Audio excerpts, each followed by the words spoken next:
All right, everyone, we just have one massive topic to unpack and break down today, but it has to do with Nintendo Switch Online plus expansion pack, specifically the N64 games roadmap, as not only do we have a brand new title that just hit the service, but we also have some official comments from Nintendo about how they will be supporting the future of N64 games going forward, and we have to talk about what games to expect to be added into this service next.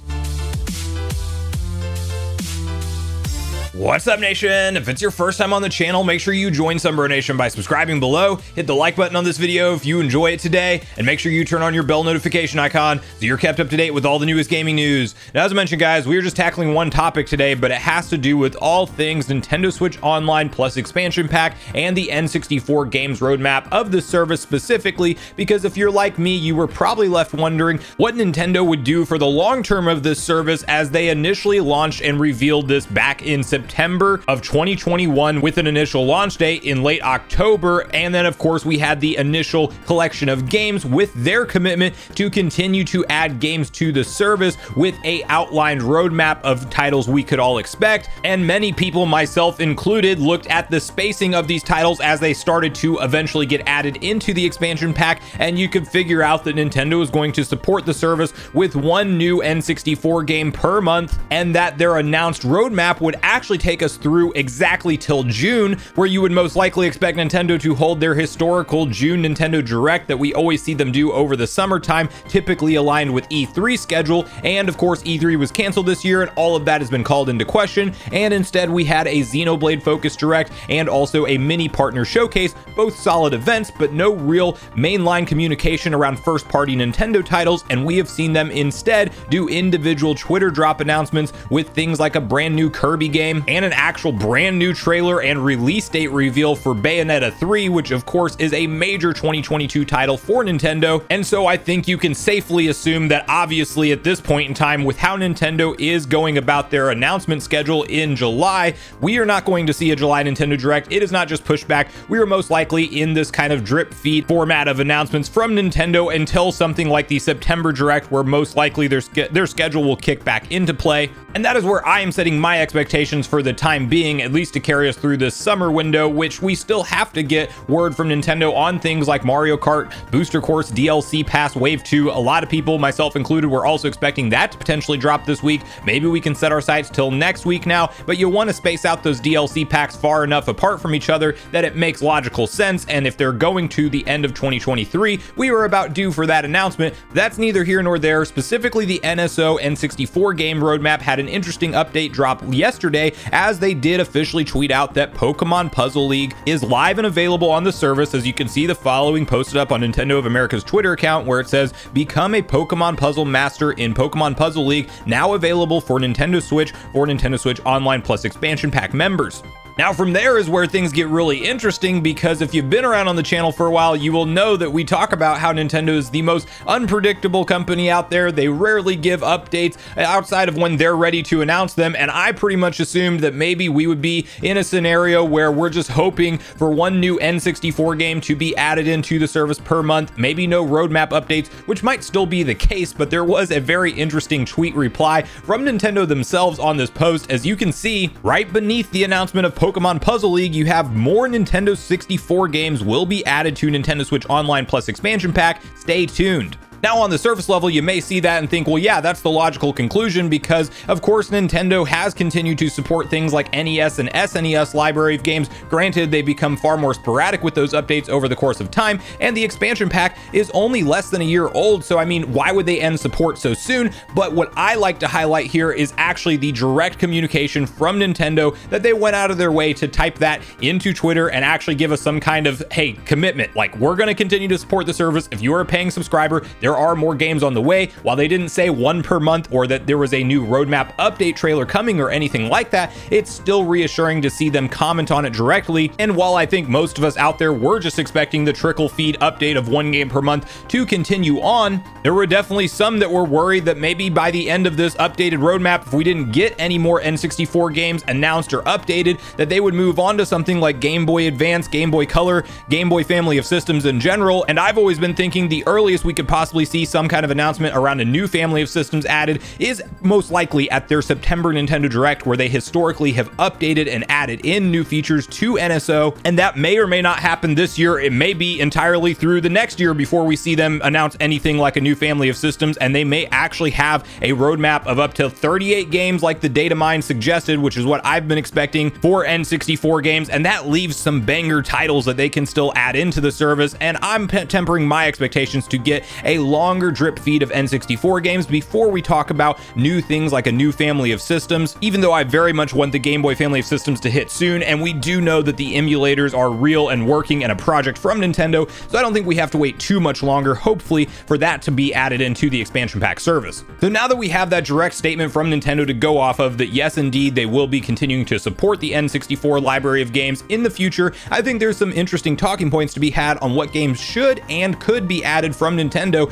and we have to start off with some very easy additions that I don't feel like would cause too many licensing issues, and really some of the shoe-in picks for this list will be first-party Nintendo titles that they are able to easily reproduce on the service, and I think that includes games like Wave Race 64, Excite Bike 64, hopefully 1080 snowboarding. Soundtracks and things might be an issue here or there with those games, but I definitely think those are on the simpler side of games they could add into the service, not to mention Smash Bros 64. Okay, we have to spend just a little bit of time on this one. Yes, Smash Ultimate is absolutely the best version of Smash that we've ever seen. However, if you grew up as a child playing N64 and having that classical Smash Bros experience with your friends, you most likely have heavy nostalgia for that format of the game, that particular character roster, how the levels looked and felt, even progressing through single player mode and fighting Master Hand at the end of every single time with the target attacks in between. Like, it was a fantastic game through and through, and bringing that back in the modern era on NSO with online play supported would legitimately be a game changer, and something that anybody who has nostalgia for that first original Smash Bros that put the series on the map and of course paved the way for all the sequels that we can now enjoy needs to be brought over and added in. Then you have Mario Party 1 through 3, easy adds. Mario Party 2 probably being the highlight out of that list, but all of them fantastic games, great collection of mini games. Yes, we have things like Mario Party Superstars now, where a lot of those classic stages and mini games are actually revived, but just give us the vanilla N64 experience and enable online play, and I think a lot of people probably have more fun going back for the nostalgia factor on that title than even playing through Mario Party Superstars with the updated visuals. I love Mario Party Superstars, don't get me wrong, I would love to have it live alongside of Mario Party 1 through 3, and those are also easy shoe-in titles that Nintendo could throw onto the service. You then have some rare games, which of course are a marquee standout and honestly some of the best developed games for the N64 era. If you're not familiar with the history, Nintendo once upon a time used Rare for multiple different projects. Of course, ultimately Microsoft ended up purchasing them, and now they have the rights to those Rare games that Nintendo once had on their systems. And so yes, Nintendo has to cut a check to Microsoft, but Nintendo and Microsoft in the modern era have a fantastic working relationship, and I really think that Banjo-Kazooie being already on the service set the entire precedent that we needed to see set, that yes, Rare games are on the table, because while there is licensing fees and things to be paid to Rare and Microsoft specifically, it is on the cards, which means we have to have games like Donkey Kong 64 hit the service, the first 3D attempt at Donkey Kong. And while some absolutely loved the game and others felt like it was a misstep, I have nostalgia for playing through it, and it's a really unique Donkey Kong experience that we haven't seen an attempt at since the N64 era. It's pretty crazy that that was the one run we got at a 3D Donkey Kong, and I want to play it in the modern era with the wireless N64 controller. Great combination, would love to go back through that title. Sticking with the Donkey Kong family, you have arguably the best action-adventure kart racer of all time with a unique story-driven narrative as well, Diddy Kong Racing. Where is that game at? I don't know. It's locked behind the N64, and then of course we got that DS version of it later on, but we need that game brought back. I honestly wish Nintendo would just up-res and bring over the DS version, because that game definitely looks fantastic, and in a perfect world we would get a re-release for the Nintendo Switch with a full-on remaster for Diddy Kong Racing, and then announce a sequel to resell it. Like, that was a fantastic formula, fantastic experiment with Diddy Kong, and the fact that we never really saw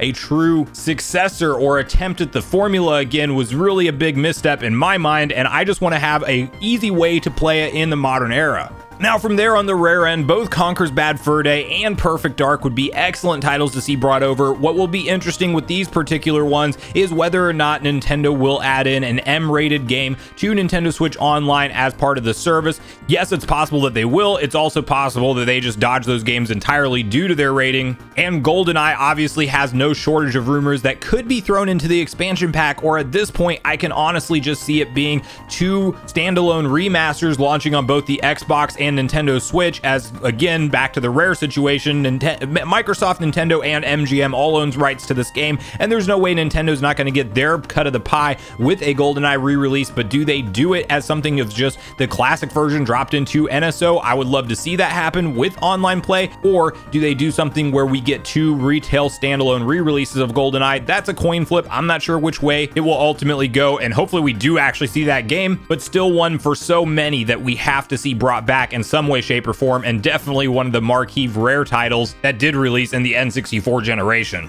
Now, there's plenty of other N64 games we could talk about and discuss. There's obviously a large list that Nintendo has to pick from here. We already have 2 Pokemon games, being Snap and Pokemon Puzzle League now, so where is Stadium 1 and 2? Like, give us Pokemon Stadium 1 and 2. The mini games multiplayer that you have in that game is fantastic, and even just the single player if you want to play alone is fantastic, and I really hope that those make it over. We have games like Quest 64, Mega Man Legends, or Mega Man 64, depending on if you played it on PlayStation or on Nintendo 64. Definitely has a different title, but where's that game at? Like, definitely a super high quality 3D Mega Man experience, and we're seeing Mega Man games added in as part of the Sega Genesis collection, so I don't think it's off the table for N64 games. But at the end of the day, we will have to wait and see what Nintendo ultimately decides to do with the service. Do they communicate another future roadmap with a surprise trailer drop of like 6 to 10 games that we can look forward to coming, all probably 1 a month at a time? Do they ever switch to 2 a month, especially if they're getting through some of the smaller titles that maybe aren't as big fan standouts in everybody's mind? So it'll be really interesting to see how everything unfolds as a paying expansion pack subscriber. I want to hear from you guys at this point in the video, all your personal thoughts and nostalgia around what games you want to see brought back for Nintendo Switch Online Plus expansion pack. Are you like me and you're somewhat relieved that Nintendo has officially commented and confirmed support for future N64 games? Were you expecting it regardless either way? And how much longer do you think we see this steady flow of at least 1 new N64 game per month before they shift to something like the more sporadic every quarter or every even 6-month style updates? And are you in the camp that we're around the corner from a Game Boy family of systems announcement, or do you think that that is indeed further off and N64 games is all we can expect for the foreseeable future? So regardless of your thoughts and feelings on everything we talked about today, I do look forward to hearing from you all in the comments down below before you leave the video, as I do look forward to getting a back and forth conversation started with you all around these topics. Go watch yesterday's video next if you haven't already, where we discussed, surprisingly, Nintendo acquiring a brand new company and a brand new free game trial that was just revealed for Nintendo Switch Online users. Also, make sure you like, subscribe, turn on your notification bell, and I will see you guys in the next video.